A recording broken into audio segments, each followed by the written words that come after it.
Lista de dispensas no Palmeiras para o próximo ano. Bem-vindos a mais um vídeo do canal, sempre bom ter vocês por aqui. Sem perder tempo, pedir para deixar like, se inscrever no canal e ativar as notificações. Bora falar agora sobre o Palmeiras e uma barca no Verdão. O Palmeiras está preparando uma lista de atletas que serão dispensados no fim dessa temporada, ou seja, não fazem parte dos planos de Abel Ferreira para 2026. O primeiro deles, Marcelo Lomba. Contrato somente até 31 de dezembro, o goleiro quase se mudou para o Fluminense na metade do ano, vínculo se encerra em 31 de dezembro e ele será liberado para buscar um novo clube. Pois bem, Caio Paulista, Rômulo e Vitinho, jogadores que estão emprestados, não voltam. Caio Paulista está emprestado ao Atlético Mineiro, o Galo não pretende utilizá-lo e o Palmeiras vai buscar um outro clube para o Caio Paulista, seja por empréstimo ou no definitivo. Rômulo foi jogar no Novo Horizontino e nem no clube do interior de São Paulo, que joga a Série B, o Rômulo conseguiu ser protagonista. Temporada de apenas 15 jogos e uma assistência, mais reserva do que titular. Rômulo vai precisar buscar um outro clube, não há nenhuma chance dele ficar no Verdão. Em relação ao Vitinho, atacante emprestado também ao Novo Horizontino, reserva absoluta, apenas um jogo desde o início da temporada. Jogador cujo contrato se encerra em 31 de dezembro e ele já está liberado para procurar novos clubes. Naves, Michel e Kaique, outros jogadores emprestados pelo Palmeiras, têm vínculo com seus clubes até junho do ano que vem, ou seja, não são preocupações para esse momento. Sobre atletas do atual elenco, titulares ou peças importantes, o Palmeiras garante não ter propostas oficiais por quaisquer jogadores, mas não descarta negociá-los, desde que existam propostas interessantes. Dá para dizer que a reformulação do elenco do Palmeiras vai passar muito pelo que ele fizer até o fim da temporada. Foi campeão brasileiro da Libertadores? Fica quase todo mundo. Se o time não vencer nenhum dos dois torneios, aí você pode ter certeza que o barulho para a reformulação grande será gigante. Tem um time todo esfacelado. Fazer qualquer análise sem considerar esses aspectos, eu acho que beira a desonestidade intelectual. Você sabe que um time está esfacelado, o outro está inteiro. Então se prepara, se mobiliza, monta uma estratégia, sabe que vai jogar desfalcado. Eu falei, inclusive, quando o presidente do Vitória reclamou da troca na tabela, eu cheguei a dizer, não sei se foi aqui no programa, se foi no News, cheguei a falar, olha, o Vitória não foi ruim. Não foi ruim. Vai pegar o Palmeiras voltando da data FIFA, mais negócio. E foi mais negócio, porque pegou o Palmeiras desfacelado. Porque não tem como comparar. O jogador que está voltando de viagem não está na condição adequada dele, não treinou durante a semana, não se preparou com os colegas, enquanto o adversário preparou-se para aquele jogo específico. Isso pesa uma barbaridade. Isso diminui o abismo técnico que existe entre as duas equipes. E aí o Palmeiras acaba não conseguindo vencer. É óbvio que... E eu já falei várias vezes, a mexida na tabela que estrangulou as rodadas do Brasileiro para colocar a Copa do Brasil depois, ela foi terrível, ela foi devastadora. Eu não consigo entender como o Palmeiras elogiou essa mexida. Por mais que não queira brigar com a CBF, sei lá, foi bizarro.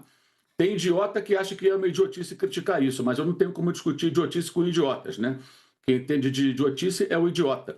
Então tem idiota que fala, é uma idiotice, criticar o Palmeiras por isso. Não, não é uma idiotice. Idiotice é não admitir que foi uma tolice o Palmeiras publicamente fazer um elogio a uma mudança que prejudicou terrivelmente o Palmeiras. Também o Flamengo e também prejudicaria o São Paulo se ele permanecesse na Copa Libertadores.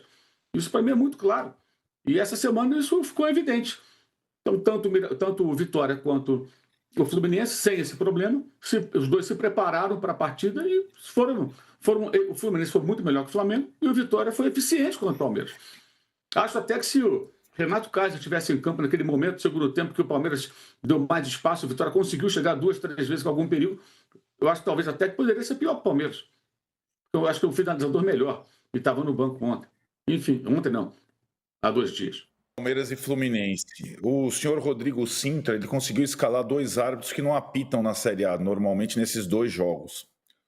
Árbitros completamente desconhecidos, né? O Jonathan Pinheiro, do Rio Grande do Sul, vai apitar Palmeiras e Fluminense no Allianz. E o Fernando Nascimento Filho, do Pará, vai apitar Flamengo e Bragantino no Maracanã. Olha, meu... Rapaz... Enfim, eu desisto de entender. Renovação, Arnaldo. Os dois vão jogar no mesmo dia, né? Agora no mesmo horário, né? Isso começa agora, no sábado, às 9h30 da noite. Vai entender, essa minha... Enfim, só estou dizendo que podemos ter fortes emoções, né? 2 árbitros em caldeirões completamente inexperientes nessa situação. Bom, eu acho que o Mauro e o Danilo foram muito bem quando explicaram ou tentaram diferenciar as oscilações de Flamengo e Palmeiras. São tabelas aí Ali, ó. Semelhantes, com esse fator que o Palmeiras joga a última partida como mandante contra o Fluminense no sábado, depois não joga mais na sua casa. Então é uma diferença na reta final, e nós temos Atlético e Ceará como fiéis da balança aí nessa brincadeira toda. Inícios de partidas, o primeiro tempo do Palmeiras contra o Vitória, o primeiro tempo do Palmeiras contra o Mirassol, o primeiro tempo do Palmeiras contra a LDU em Quito, o primeiro tempo do Palmeiras contra o São Paulo, o primeiro tempo do Palmeiras... Cara, quantos primeiros tempos contra o Santos na Vila Belmiro? Então eu fico até abismado como o Palmeiras normalmente começa mal os jogos. A exceção é a virada contra a LDU. Poucas vezes o Palmeiras começa bem os jogos. Isso, para um trabalho de 5 anos, me impressiona. E o Flamengo, eu acho que o Danilo tem razão, é a questão física mesmo. O time definha fisicamente e vai ter uma parada duríssima em termos físicos contra o Bragantino, que descansou a semana toda. O Juca já também citou esse fato. E é um time jovem, né? Um time com muita vitalidade, o Bragantino, que vem de vitória sobre Corinthians, São Paulo e Atlético Mineiro. Tá com eu acho paradas semelhantes essa semana. Além da data FIFA, que desfalca tremendamente os dois, acho que mais até do que o Botafogo era desfalcado ano passado, em quantidade de jogadores, o Botafogo tinha as semanas de Copa do Brasil para ele treinar, se recondicionar, se preparar adequadamente para jogos que viriam. Hoje o Palmeiras e o Flamengo não tem, porque a CBF retirou esses jogos, essa folga do calendário. Isso pesa tremendamente, é o que está acontecendo agora. A pedra foi cantada lá atrás. Esse é o ponto. Então, existem diferenças fundamentais. Claro, questão de perfil de elenco, juventude, isso tudo eu concordo. Mas existe um contexto em que a CBF interveio de forma terrível para esses dois times no andamento da temporada. E o resultado está aí. Você tem data FIFA, não tem tempo para se recuperar, para treinar. O Abel quer treinar, não pode. O Felipe quer treinar, não pode. Não tem como. Porque os jogos foram todas rodadas estranguladas.